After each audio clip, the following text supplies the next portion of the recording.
আর মাত্র 2 দিন পরেই তো পবিত্র রমজান, যেই মাসে আল্লাহ কোরআনটা নাজিল করলো, মাত্র 2টা দিন পরেই রমজান আসতেছে। চোখের পানি দিয়া দরখাস্ত দেন, মাওলা হে, যেই রমজান মাসের জন্য আপনার নবী চোখের পানি জড়াইছে, যেই রমজান মাসের জন্য আপনার হাবিব 2 মাস আগ থেকে দোয়া শুরু করছে, আল্লাহ ওই রমজানের বরকত না দিয়ে আমাদের কাউকে দুনিয়া থেকে নিয়েন না। চিৎকার মেরে বলেন আমিন, আরো জোরে বলেন আমিন। যুবক ভাইরা রে,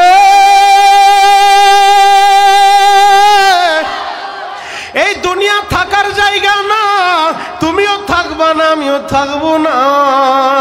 যিনি থাকার তিনি তো থাকতে পারেন নাই বাবা। ও যুবক, তাহলে তুমি কিভাবে থাকবা? দিলের কানটা লাগায় আমার কথাগুলো শুনো। আজকে নাস্তিক গুলা কোন নবীর বিরুদ্ধে কথা বলে, একটাবার কি তাকায় দেখছুনি? যেই নবীর চরিত্রের গ্যারান্টি দিতে যাইয়া আমার আল্লাহ পবিত্র কালামের ভিতরে আমার আল্লাহ নবীর চরিত্রের সনদ বয়ান করতে যাইয়া আমার আল্লাহ জানায় দেয়, ও ইন্নাকা লাআলা খুলুকিন আযীম। যেই নবীর চরিত্র সুমহান চরিত্রের অধিকারী। যুবক রে, ওই নবী ইন্তেকালের 1 সপ্তাহ আগে নবী আমার প্রচন্ড অসুস্থ হয়ে গেছে। আহারে, এমন অসুস্থ নবী আমার মসজিদেও যাইতে পারে না, ইমামের মুসাল্লায়ও দাঁড়াইতে পারে না বাবা। যুবক রে, তুমি ভাবতেছো তুমি মরবা না, আজকে তোমার ক্ষমতা আছে, শক্তি আছে। না রে ভাই না, তোমার মতো কত যুবক প্রতিদিন এই হাইওয়ে রোডের ভিতরে মোটর সাইকেল অ্যাক্সিডেন্ট কইরা মারা যায়। কথা বলেন ঠিক কিনা? যে কোনো মুহূর্তে তোমারও হায়াতে জিন্দেগি শেষ হইতে পারে। যুবক রে, গত মাসের একটা দৃশ্য দেখা আহারে আমার বাংলাদেশ সহ সারা পৃথিবীর অনেক মানুষই কেঁদেছে রে বাবা। এই তো আমাদের পাশেই আব্দুল্লাহপুর টোল প্লাজা, মনে আছে না নাই? যে আব্দুল্লাহপুর টোল প্লাজার সামনে একটা যুবক মোটর সাইকেল নিয়ে বের হয়েছিল, তার পিছনে 4 বছরের মেয়েটা বসা, এর পিছনে তার বিবি সাহেবা বসা। যুবক সাংবাদিকরা যখন তারে প্রশ্ন করছে, যুবক ওই মিডিয়ার সামনে চিৎকার মেরে মেরে কাঁদে আর একটা কথাই বলে, এ পৃথিবীতে আমার মা বাইচা নাই, আমি আমার 4 বছরের মেয়েটারে আমি মা মা বইলা ডাকতাম। আমি টোলের ভাড়া পরিশোধ করলাম, হঠাৎ করে দেখি কে যেন আমার একটা ধাক্কা মারলো, আমি সিটকে যা দূরে পড়লাম। আমি পড়ার পরে ওইটা বসছি, আমি তাকা দেখে আমার 4 বছরের কলিজার টুকরা আমার মা আমার মেয়েটা বাসের চাক্কার নিচে পইরা বক্তা হয়ে গেছে। আমি এখন কারে মা বইলা ডাকবো? আমার সুবাড্ডার বাইরা রে, 4 বছরের মেয়েটা হারাইয়া এই যুবকের কান্না দেখে কত মানুষ কাঁদলো। যুবক, ওই যুবক তো জানতো না এই যে টোল ভাড়া পরিশোধ করতেছে এটাই তার মেয়ের জীবনের শেষ টোল, এটাই তার বিবির জীবনের শেষ টোল। যুবক রে, আমি তোমাদের পায়ে হাত রেখা বলে যাই, যিনি থাকার তিনি তো থাকতে পারে নাই, তুমি আর আমি কিভাবে থাকবো? আমার নবী ইন্তেকালের 1 সপ্তাহ আগে প্রচন্ড অসুস্থ, শরীরে প্রচন্ড জ্বর উঠা গেছে। নবী আমার এখন দাঁড়ায় মসজিদেও যাইতে পারে না, ইমামতিও করতে পারে না। দয়ার নবী, মায়ের নবী আম্মা জান আয়েশার কাছে বললেন, ও আয়েশা, আমার একটু দরিয়া জানালার কাছে নিয়ে যাও। আয়েশা রে, আমারে জানালার কাছে নিয়া জানালার পর্দাটা একটু সরায়া দাও, আমি একটু নামাজের দৃশ্যটা দেখতে চাই। এই জায়গায় যারা হাজী সাহেবরা বসা আছে, এই হাজী সাহেবদের কাছে জিজ্ঞেস করে দেখেন, আমার নবীর রওজার সাথেই কিন্তু মসজিদে নববী, নবীর রওজা যেইটা এইটাই ছিল আম্মা জান আয়েশার কামরা।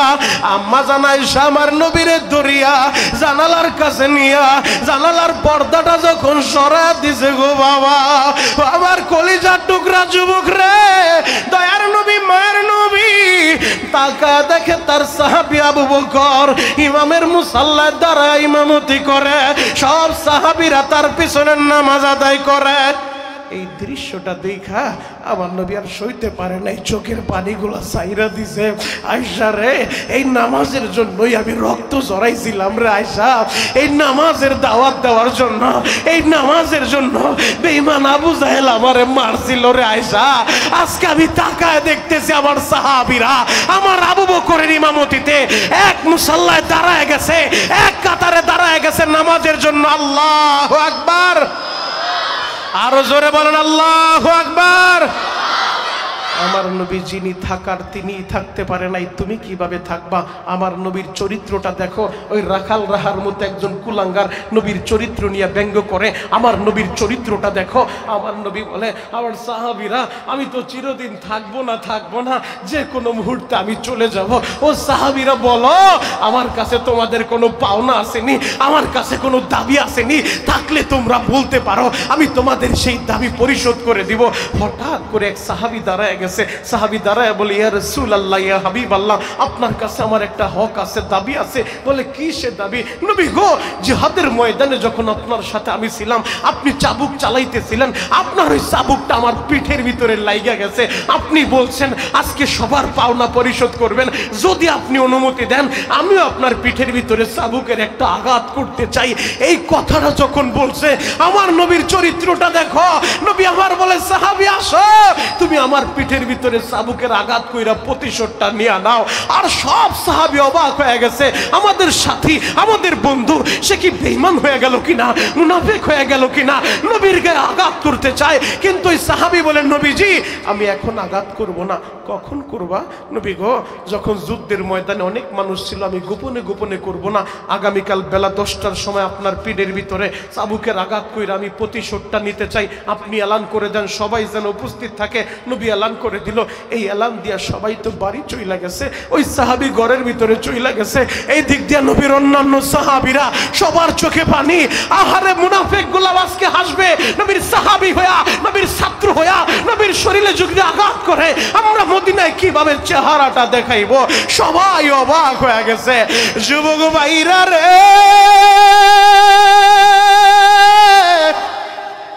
আরো জোরে বলেন আল্লাহু আকবার, একসাথে বলেন আল্লাহু আকবার। খারাপ লাগতেছে? শেষ করে দিব, শেষ করে দিব, চলবে চলবে? আল্লাহু আকবার বলেন তো, আরো জবান ছাইরা দিয়া বলেন আল্লাহু আকবার। আবু বকর পাগলের মতো হয়ে গেছে, আমার নবীরে মারবো। রাতের অন্ধকারে ওই সাহাবীর ঘরের দরজা আবু বকর দাঁড়ায় গেছে। আবু বকর দাঁড়ায় ঘরের দরজার ভিতরে নক করছে। দরজাটা যখন খুলছে, আবু বকর হাতটা জড়ায় ধইরা বলে, ভাই কত আঘাত তোর করতে মন চায় আমার পিঠে কর। আমি আবু বকর পিঠটা পাইতা দিলাম। আমার নবীর অপমান করিস না, করিস না।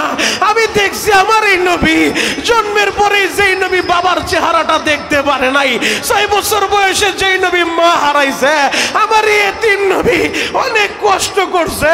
আমার এই নবী তার শরীরে তুই আঘাত করিস না, কত আঘাত করতে মন চায় আমার পিঠে কর। ওই সাহাবী বলে, আমি তোমার গায়ে আঘাত করব না। ও আবু বকর, তুমি কি আমার সাথে লেওয়াজু করতে আসো? তাহলে আমি নবীর কাছে বইলা দিব। আবু বকর বলে, আমার নবীরে জানায়ও না, আমি গোপনে গোপনে রাতের অন্ধকারে তোমার বাড়ি আইছি।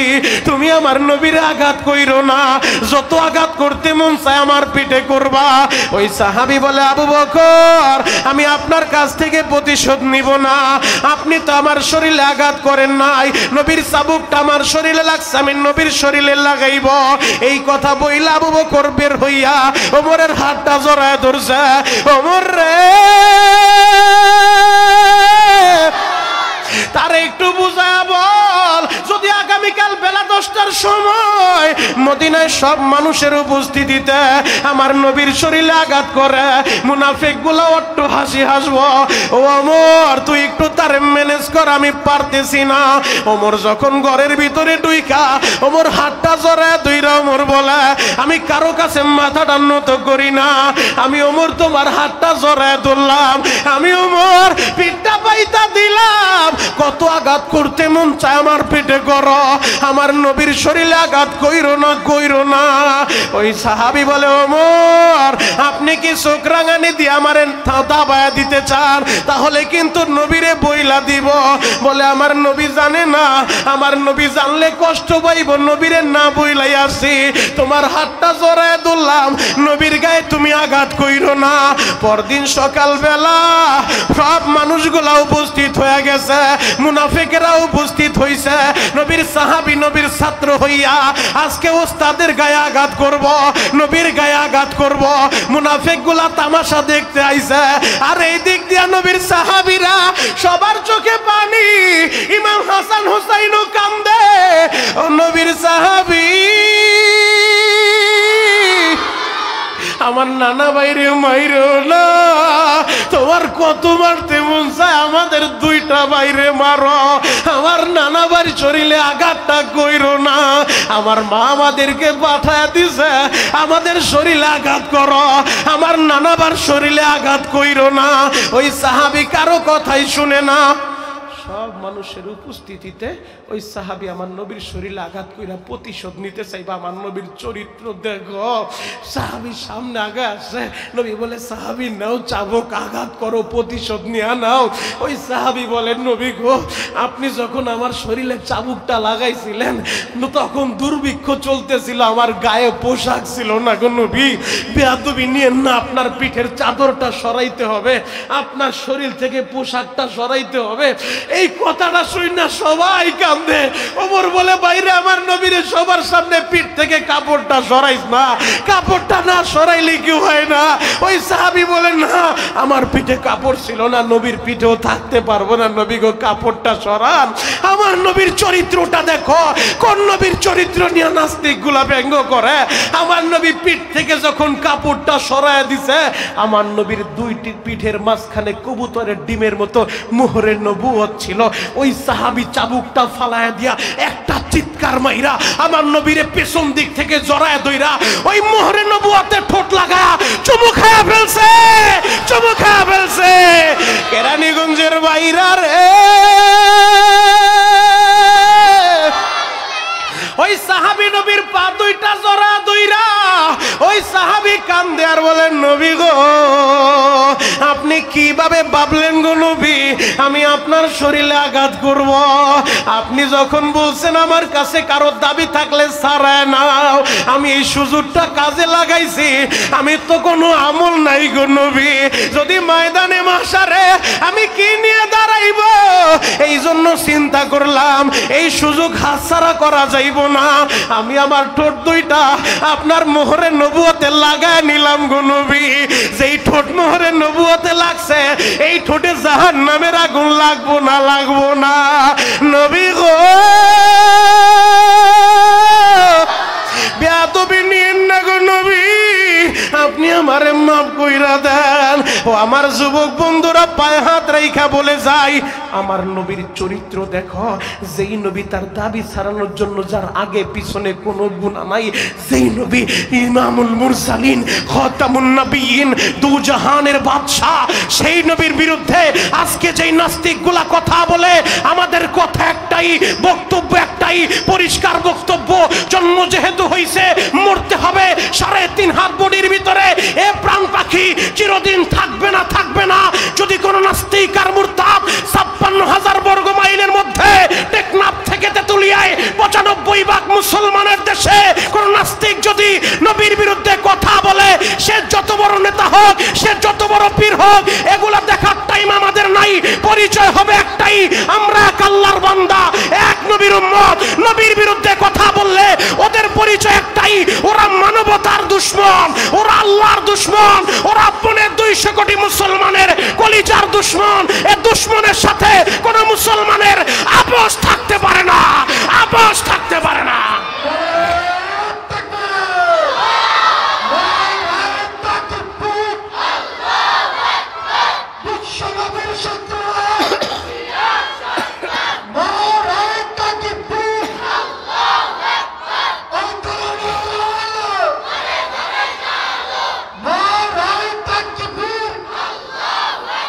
সকলেই বলেন মারহাবা, আরো জোরে বলেন মারহাবা।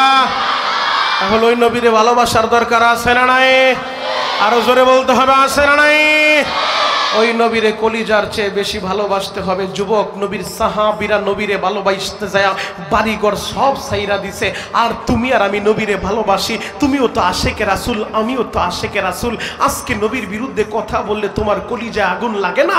যুবক, পায়ে হাত রেখা বলে যাই, তোমাদের চাইতে সম্ভ্রান্ত পরিবারের কত যুবকেরা বাড়িঘর সব সাইরা দিছে আমার নবীরে ভালোবাসা। কেরানীগঞ্জের যুবক রে, নবীরে ভালোবাসা বাড়িঘর সব সাইরা দিছে। নবীরে ভালোবাসা সব কিছু সাইরা দিয়া কত সাহাবীরা মদিনায় সুইটা আসে গো বাবা।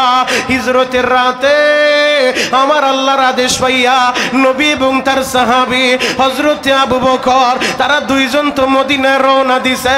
এর আগে নবী কিছু সাহাবীরে পাঠাইছে, আবার কিছু কিছু যারা মক্কায় অবশিষ্ট ছিল ওই সাহাবীরা যখন দেখে মক্কার পরিস্থিতি ভালো না, অনেক সাহাবী, এর ভিতরে একজন সাহাবীর কথা শোনা যায়, নাম তার আব্দুর রহমান ইবনে আউফ।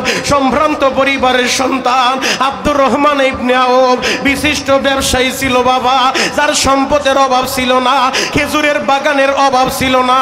এই আব্দুর রহমান ইবনে আউফ হঠাৎ কইরা যখন আমার নবীর ভালোবাসায় পইরা, আগে মক্কায় থাকতে নবীরে সকালে দেখতো, নবীরে বিকেলে দেখতো, এখন তো আমার নবী মক্কায় নাই, আমি এখন কারে দেখব? আব্দুর রহমান ইবনে আউফ তার সম্পত্তি সব সাইরা দিয়া, তার বিবিরেও সাইরা দিয়া এক কাপড়ে আব্দুর রহমান ইবনে আউফ মদিনার উদ্দেশ্যে ছুটছে গো বাবা। আমার কেরানীগঞ্জের বাইরা মক্কা থেকে মদিনা প্রায় 400 কিলোমিটারের রাস্তা। এই দুর্গম গিরি পাড়ি দিয়া, মরুভূমির আঁকাবাঁকা রাস্তাগুলা পাড়ি দিয়া, পাহাড়ি রাস্তাগুলা পাড়ি দিয়া আব্দুর রহমান ইবনে আউফ আহারে এক কাপড়ে ছুটছে মদিনার উদ্দেশ্যে। দীর্ঘদিন সফর কইরা গভীর রাত্রে মদিনায় ঢুইকা গেছে। মদিনায় আইসা মসজিদে নববীর পাশেই খেজুর বাগান ছিল, ওই খেজুরের বাগানের ভিতরে বইসা রইছে, গভীর রাত্রে অপেক্ষা করে কখন আমার নবী মসজিদে আসব, কখন আমি আমার নবীর চেহারাটা দেখব। সাহাবীদের কাছে সবচেয়ে প্রিয় আমল ছিল আন-নজরু ইলা ওয়াজহি রাসূলিল্লাহ, নবীর চেহারা দেখা। নবীর চেহারা দেখলে কষ্টের কথা থাকে না, নবীর চেহারা দেখলে মনে কোনো অশান্তি থাকে না। এই নবীরে দেখাটাই ছিল সাহাবীদের কাছে সর্বপ্রিয় আমল।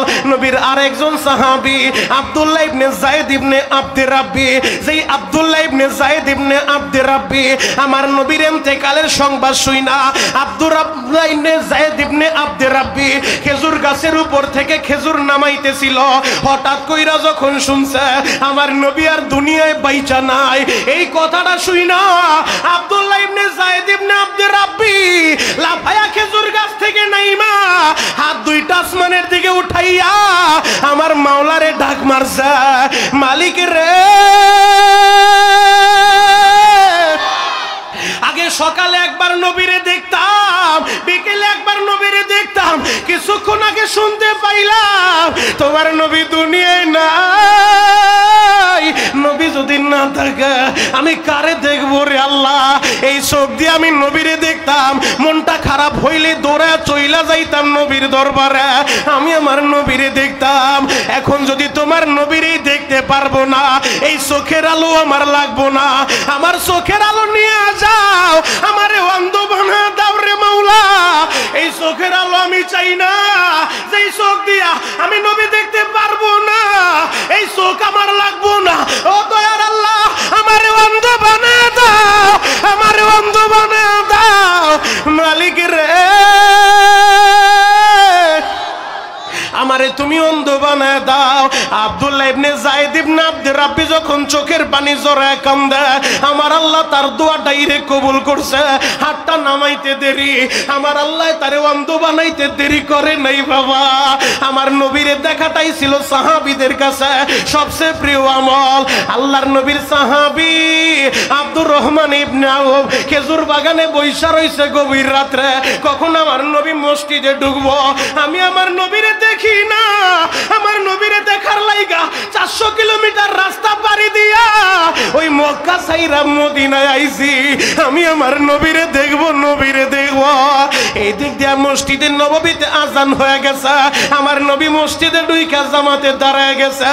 আব্দুর রহমান ইবনে আউফ পিছন কাতারে নামাজে দাঁড়ায় গেছে।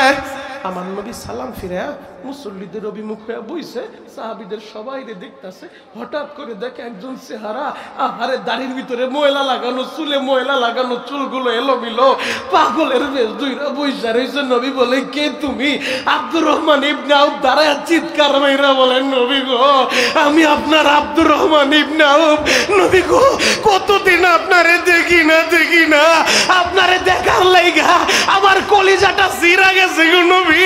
ওই মক্কায় বাড়িঘর সব পালায় দিয়া আমি আপনারে দেখার লাইগা এক কাপড়ে মদিনায় চইলা আইছি, আমি মদিনায় চইলা আইছি। আমার নবীও কান্দে আর বলে, আব্দুর রহমান রে, আমি তো জানতাম তোমার সম্পদের অভাব নাই, সকালে এক কাপড় পরলে বিকারে আর এক কাপড় পরতা। আব্দুর রহমান বলেন, নবী গো, আপনারে ভালোবাসা সব ছাইরা দিছি, এই সম্পত্তি দিয়া কি করব যদি আপনারই আমি না পাই? আমি সব ছাইরা দিয়া এক কাপড়ে সুইটা আসছি গো নবী। আমার নবী চোখের পানি ঝরায় বলে, আমার সাহাবীরা, তোমরা আমার আব্দুর রহমান রে দেখো। আমার আব্দুর রহমান সম্ভ্রান্ত পরিবারের ছেলে, আমার আব্দুর রহমান মক্কার একজন বিশিষ্ট ব্যবসায়ী, সব ফালায় দিয়া এই মদিনায় সুইটাইছে। তোমরা কেউ আসনি আমার আব্দুর রহমান রে ভাই বানায় নিবা। নবীর আর একজন সাহাবী দাঁড়ায় বলেন, নবী গো, বেয়াদবি নিয়েন না, আপনি অনুমতি দিলে আমার তো কোনো ভাই নাই গো নবী। আমি আমার ভাই আব্দুর রহমান রে আমি আমার ভাই বানায় নিতে চাই, আমি আমার ভাই বানায় নিতে চাই। নবী গো, আপনি যদি অনুমতিটা দেন। নবী বলল, ঠিক আছে, তুমি আব্দুর রহমান রে বাড়ি নিয়ে যাও। আব্দুর রহমান রে বাড়ি নিয়া নবীর ওই আশেক মদিনার সাহাবী, আনসারী সাহাবী বলে, ভাই বাড়ির এই মাথায় তুমি দাঁড়াও, একটা রশি হাতে লইয়া। বলে, ভাই এখানে কি হইব? বলে, তুমি রশিটা নিয়ে দাঁড়াও। আর এক মাথার রশি নিয়ে বাড়ির অপর প্রান্তে চলে গেছে, অপর প্রান্তে রশি আর একটা রাইখা মাঝখানে এসে এবার খুঁড়ি গাড়তেছে। আব্দুর রহমানের দিকে তাকান সারি সাহাবী বলে, ভাই শুনো, আমার বাবার আর একটা ছেলে নাই, আমি একাই, আমার ভাই নাই, বোন নাই, আমার বাবার এই রেখে যাওয়া সম্পত্তি, আমার বাড়িটা আমি ভাগ কইরা নিলাম, এই অর্ধেক আমি তোমারে দিয়া দিলাম। এখন থেকে তুমি আমার ভাই, আমার বাড়ির অর্ধেক আমি তোমার জন্য চাইরা দিলাম। ভাই যদি তুমি অনুমতি দাও, আমার দুইটা বিবি আছে, যে কোনো একটা বিবির আমি তালাক দিয়ে দিব, ওই বিবিটারে তুমি বিয়ে কইরা নিও। ভাই তোমার জন্য আমি খেজুরের বাগানও দিয়ে দিব, আমার বাবার যত সম্পত্তি আছে আমি অর্ধেক তোমার জন্য দলিল করে দেব। আল্লাহু আকবার, আরো জোরে বলতে হবে আল্লাহু আকবার। আমার নবীর আদর্শ, নবীর সাহাবীদের আদর্শ দেখো। আমার নবীর সাহাবীরা নবীরে কিভাবে ভালোবাসছে। আব্দুর রহমান ইবনে আউফ বলে, ভাই তোমার কিছুই দিতে হবে না, আমি ব্যবসায়ী মানুষ, ব্যবসা সম্পর্কে আমার অভিজ্ঞতা আছে, তুমি একটা বাগান আমারে দাও, আমি কিছুদিন ব্যবসা কইরা তোমার বাগানও পরিশোধ করে দিব। যুবক পায়ে হাত রেখা বলে যাই, নবীর সাহাবীরা নবীরে কিভাবে ভালোবাসছে।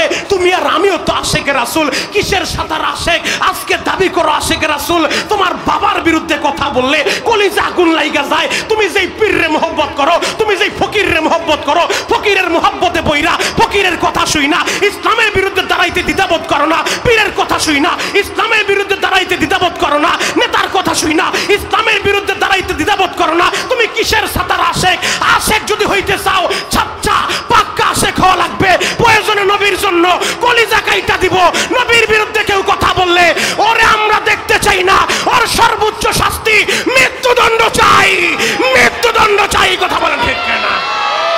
তাহলে ওই নবীরে যদি ভালোবাসতে চান, নবীর সুন্নত আঁকড়ায় ধরতে হবে। মাত্র 2 দিন পরেই তো মাহে রমজান শুরু হবে। যুবক, আজকের মাহফিল থেকে ওয়াদা নিয়ে বাড়িতে যাইবা, 30টা রোজা আমরা রাখবো ইনশাআল্লাহ। এই রমজানে মা বাবা হারে, যাদের মা নাই বাপ নাই, এখন বসে বসে কাঁদবা। এই যে আজকে আমাদের কমিটির বাইরেও আমাদের এক ছাত্র সালমান, গত কয়েকদিন আগে ওর বাবাটা মারা গেছে। হারে এই ছেলেটা ছোট্ট ছেলে, 20 পারার হেফজ করছে, 20 পারার হাফেজ সাহেব। এমন কত এতিম আমাদের এই মাদ্রাসায় আছে, অনেকের মা নাই, অনেকের বাপ নাই। আমার সুবাড্ডা পূর্ব পাড়ার বাইরা রে, তোমরাও যারা মা হারাইছো, তোমরাও যারা বাবারে হারাইছো রে ভাই, এখন বসে বসে কাঁদবা। মাত্র 5টা মিনিট আমার দিকে তাকায় থাকো, পুরা ময়দানে কান্নার আওয়াজ দেখতে চাই। গুনাহ করতে সময় লাগছে, আমার আল্লাহর কিন্তু মাফ করতে সময় লাগবে না রে ভাই। আমার আল্লাহ বান্দার অতীত দেখবে না। দুনিয়ার নিয়ম হলো মানুষ অতীত দেখা বিচার করে। আজ থেকে 30 বছর আগে কি পাপ করছে, 50 বছর আগে কি অপরাধ করছে, আসামির 50 বছরের আমল নামা বর্তমান দেশের আইন অনুযায়ী পিছন দেখা মানুষ বিচার করে। কিন্তু আমার আল্লাহ এমন আল্লাহ, আমার আল্লাহর নাম রহমান, আমার আল্লাহর নাম গফফার, আমার আল্লাহ কেমন দয়ার সাগর জননী। আমার আল্লাহ অতীত দেখবে না রে ভাই। যদি আজকের এই মাহফিলে বৈশা, জুমার রাত্রে শাবান মাসে আজকের এই মাহফিলে বৈশা, সুবাড্ডা পূর্ব পাড়া দোতলা মাদ্রাসার 42তম মাহফিলে বৈশা চোখের গরম পানিটা লেবুর রসের মতো সাইরা দিয়া আল্লাহরে বুঝায় বলতে পারো, আল্লাহ আমি বড় পাপী, আমি বড় অপরাধী, আমারে দাও না তুমি মাফ কইরা। যদি ডাকার মতো ডাক দিতে পারো, তোমার 50 বছর 30 বছরের গুনাহ আমার আল্লাহর মাফ করতে একটা সেকেন্ডও লাগবো না। কথা বলেন ঠিক কিনা যুবক রে? তোমরা যারা বাবা হারাইছো, ওই বাবার কথাটা মনে কইরা এখন চিৎকার মাইরা মাইরা কাঁদবা। যেই কথাটা বলতেছিলাম, আমাদের ওই ছাত্রটা সালমান সেদিন আমার বুকের ভিতরে আইসা আহারে যখন রুম মাদ্রাসায় ঢোকার সাথে সাথে একটা চিৎকার মাইরা আমারে জড়ায় ধরছে, কথাটাও বলতে পারে না। আমি মাথার ভিতরে হাত বুলাই দিলাম আর বললাম, বাবা রে, বাবা চিরদিন বাইসা থাকবে না, তুমিও থাকবা না, বড় আলেম হও, বাবার জন্য দোয়া করো। চোখের পানি জড়ায় বলতে থাকো, আল্লাহ আমার বাবারে তুমি মাইরো না, মাইরো না, আমার মায়েরে তুমি মাইরো না। ও যুবক, এই মজলিসে তোমরা যারা বাবা রাইছো রে ভাই, গত রমজানে অনেকের বাবাই বাইচা ছিল, 2 দিন পরে রমজান আসতেছে, বাবা দুনিয়ায় বাইচা নাই। গত রমজানেও মায় বাইচা ছিল, মার হাতে ইফতার রং বেরঙের ইফতার মায় বানায় দিছে। 2 দিন পরে রমজান আসতেছে, এই বছর মার হাতের ইফতার তার নসিবে হবে না। আমার মাহারা বাইরা এখন বসে বসে কাঁদতে থাকো। যদি নবীরে ভালোবাসতে চাও, আমার এই নবী বলছে, হুমা জান্নাতুকা ওয়া নারুকা, তোমার মা বাবা তোমার জান্নাত, তোমার মা বাবা তোমার জাহান্নাম। যুবক রে, ওই মা বাবার কথা স্মরণ কইরা চোখের পানিটা সারবার বলবো, আল্লাহ আমার মায়ের তুমি মাফ করে দাও। আমি জানি না কার মা অসুস্থ, হার্টের রোগী, ডায়াবেটিসের রোগী, কিডনির রোগী, আমি জানি না রে ভাই। কার মা ক্যান্সার আক্রান্ত হইয়া ওই হাসপাতালের বেডে পড়ে আছে। এই যে স্টেজে বৈশা আমার কমিটির বাইরা, এদের মধ্য থেকে অনেকের মাও নাই, বাবাও নাই, অনেকের মা বাবা দুইজনেই দুনিয়ায় নাই, আবার অনেকের বাবা নাই, মা দুঃখিনী বাইচা আছে। ও যুবক, এই মজলিসে তোমরা যারা যারা বাবা হারাইছো, আমার আল্লাহর একটু দেখাও তো, কে কে বাপ হারাইছো, কার কার বাপ বাইচা না একটু হাতটা উঁচু করো, কার কার বাপ বাইচা না একটু হাত উঁচু করো, যার যার মা নাই আর একটা হাত উঁচু করো, একটু উঁচু কইরা রাখো। যুবক, তোদের যাদের মা আছে আমি তোদের পা ধরি, তাকা যুবক, ডানে বামে একটা বার তাকা দেখ, মা হারা ছেলেরা কেমনে কান্দে, বাপ হারা ছেলেরা কেমনে কান্দে। ও দয়ার আল্লাহ, আমার ভাইদের মা বাবারে তুমি মাফ করে দাও গো আল্লাহ। এদের মা বাবার কবরে জাহান্নামের আগুন দিও না, দিও না আল্লাহ। সন্তানের চোখের পানির খাতিরে মা বাবারে এখনই তুমি মাফ করে দাও। ও যুবক, আমার নবী ছিল এতিম রে ভাই, আমার নবী এই দুনিয়ায় সব বাবারে দেখতে পায় নাই। আমার নবী 6 বছর বয়সে মায়েরও হারাইয়া চির এতিম হয়ে গেছে রে ভাই। 6 বছর বয়সে যখন মা মারা গেছে, এরপরে নবীরে দেখাশোনা করতো তার দাদাই, নবীরে ঘুম পাড়ায় দিত তার দাদাই, নবীরে খাবার খাওয়ায় দিত তার দাদাই। 8 বছর বয়স যখন আমার নবীর, 8 বছর বয়সের সময় তার দাদা আব্দুল মুত্তালিব এই দুনিয়ার মায়া সাইরা চইলা গেছে রে ভাই। 8 বছরের নবী আমার দাদার লাশের পাশে বইসা নবী আমার কান্দে, চোখের পানি জড়ায়। নবীর এই দৃশ্যটা দেখা নবীর চাচা আবু তালেব একটা দৌড় দিয়া যাইয়া 8 বছরের নবীরে বুকের সাথে লাগাইয়া আবু তালেব কান্দে আর বলে, মুহাম্মদ রে, ও বাতিজার কাঁদবা না, আমি তোমার কষ্ট বুঝতে পারছি রে বাতিজা। তোমার তো বাবা নাই, তোমার তো মাও নাই, দাদাই তোমারে দেখাশোনা করতো, আজকে দাদাও বাইসা নাই। ও বাতিজা তুমি আর কাঁদবা না, আমি তোমার চাচা, আমি ওয়াদা করলাম আমি আবু তালেব তোমারে জীবন দিয়া ভালোবাসবো। আল্লাহু আকবার, আরো জোরে বলেন আল্লাহু আকবার। যুবক, তাহলে যেই নবী ছিল এতিম, তোমরা যারা এতিম হইছো আল্লাহরে বলো না, আল্লাহ আমার নবীও ছিল এতিম, আমাদেরকেও বানাইছো এতিম। আল্লাহ আমি নবীর আদরের উম্মত, আল্লাহ আমার মা বাবারে তুমি মাইরো না, আমার মা বাবারে মাফ করে দাও, আমার মা বাবার কবরগুলা জান্নাতের বাগান বানায় দাও। আর তোমাদের যাদের মা আছে বাড়িতে যে আমার হাতটা ধইরা মাফ চায় নিও, মা তুমি আমারে মাফ না করলে আমার আল্লাহও মাফ করবো না। ও মা তুমি আমারে মাফ কইরা দাও। আমার কথায় কি আপনারা কষ্ট পাইছেন? কষ্ট পাইছেন? কষ্ট পাইলে মাফ করে দিয়েন। যুবকদেরকে বলবো, রমজান যেহেতু আসতেছে নেশা ছাইরা দিব। রমজান যেহেতু আসতেছে, রমজানকে কেন্দ্র করে যত প্রকার অনিসলামিক কাজের সাথে সম্পৃক্ত ছিল সব ছাইরা দাও। রমজানের 30টা রোজা রাখতে হবে ইনশাআল্লাহ। কে কে 30টা রোজা রাখার নিয়ত করতে পারেন? হাত দুইটা আল্লাহর একটু দেখায় দেন তো, গলা ফাটা একটা ডাক দেন তো, ইয়া আল্লাহ। আরো জোরে ডাক দেন, ইয়া আল্লাহ। চিৎকার বাইরা ডাক দেন, ইয়া আল্লাহ। আল্লাহ তুমি তাকায় দেখো, সুবাড্ডা পূর্ব পাড়া দোতলা মাদ্রাসার দিকে যুবকগুলা ওয়াদা করছে 30টা রোজা রাখবো। আল্লাহ এদের সবাইরে কবুল করো। চিৎকার মেরে বলেন আমিন।